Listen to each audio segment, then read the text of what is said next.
তোমার কত টাকা দিয়ে ভাড়া করছিল? 1.5 ঘন্টা 3.5 ঘন্টা।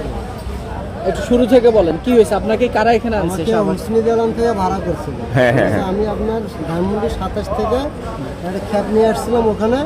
ওরা আমাকে বলছে যে তুমি 1 ঘন্টা ঘুরবা। আমি কি ঠিক আছে ঘুরবো। কত টাকা? তা আমি কি 300 টাকা লাগে। হ্যাঁ, হ্যাঁ। না এত টাকা না। তা আমি কি 250 টাকা যাবেন? তা ঠিক আছে। পরে আমার 1 ঘন্টার কথা বললে পরে আপনার বলছে আমার 1.5 ঘন্টা লাগবে। আমি কি ঠিক আছে 1.5 ঘন্টা কথা না, আমি বলছি 450 টাকা দেবেন। পরে না তাহলে ঘুরবো না। পরে হয়তো 350 টাকা ফিক্সড হয়েছে। ঠিক আছে, 350 টাকা ফিক্সড হওয়ার পরে মনে হয় হুসনি দালানো ওইখানে বলছে যে মাইকটা বাঁধা লাগবে। আমি কি মাইক কেন? ক্যাম্পাসে একটু মানে করবে। কি করবে? বলছিল যে ক্যাম্পাসে মনে হয় যে গান শোনাবে। গান শোনাবে? হ্যাঁ, গান বাজাবে আর অন্য কিছু বলবে মাইক পোস্টে। ঠিক আছে, তা আমি তো আর জানি না যে কী বিষয় নিয়ে। পরে বলছে যে শাহবাগের দিকে যাই। তা মনে হয় শাহবাগে আসলাম। আমি তো জানি যে ক্যাম্পাসে কথা বলছি। পরে শাহবাগে এসে তার গাড়ি এখানে সাইড করলাম।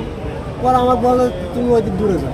দূরে চলে যাবে? হ্যাঁ, পরে আমি চায়ের দোকানে যাই চা খাইছি। পরে মনে হয় ওইখানে আপনার অনেকক্ষণ পরে ওরা চালু করে দিচ্ছে। আচ্ছা। প্রায় 20 মিনিট পরে চালু করছে। এবার চালু করার পরে আমি বলছি যে ভাইয়া আমি আমার প্রবলেম হবে, আমি গাড়িটা নিয়ে চলে যাই। হ্যাঁ। তা তোমার কোনো সমস্যা হবে না। আচ্ছা। তারপরে আমি অনেকক্ষণ পরে মনে হয় 2বার বলছি যে ভাইয়া দেখেন যখন আপনি ব্যাটারি নিয়ে গেছে তখনও বলছি যে ভাই আমি গাড়িটা নিয়ে যাই। আচ্ছা, আচ্ছা। ঠিক আছে, আমার বলছি তোমার কোনো সমস্যা হবে না, 1 ঘন্টার মতো থাক, মাইকটার দরকার আছে।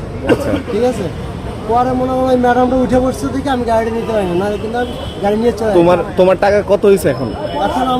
এখন তো আমি তুমি কত টাকা দাবি করো এখন? রাত 12টা। আমি দাবি আমার গাড়ির দরকার। আচ্ছা, গাড়ি মানে টাকা কত দাবি? ভাড়া তো দিতে হবে না? এই হিসাবে তো মনে করেন যা আসে তা তো মনে হয় আমার প্রাপ্য, আমি গরিব মানুষ।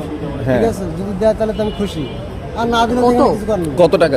আমার ঘন্টা হিসেবে 250 টাকা হিসেব করেন। এখন তাইলে কয় ঘন্টা হয়েছে? 3 ঘন্টা, 4 ঘন্টা হয়েছে। 1000 টাকা। তাইলে 1000 টাকা এখন কে দিবে তোমাদের? এখন একটা আমি না পেলে তো আর আমার কিছু করার নেই। তাইলে টাকা তো বাদ, এখন গাড়ি ছড়ানোর ব্যাপারে কি বললো? এখন গাড়ি সারানোর কথা আমি বললাম, স্যারের সঙ্গে কথা বললো। স্যার বললো যে ওইখানে যোগাযোগ করো।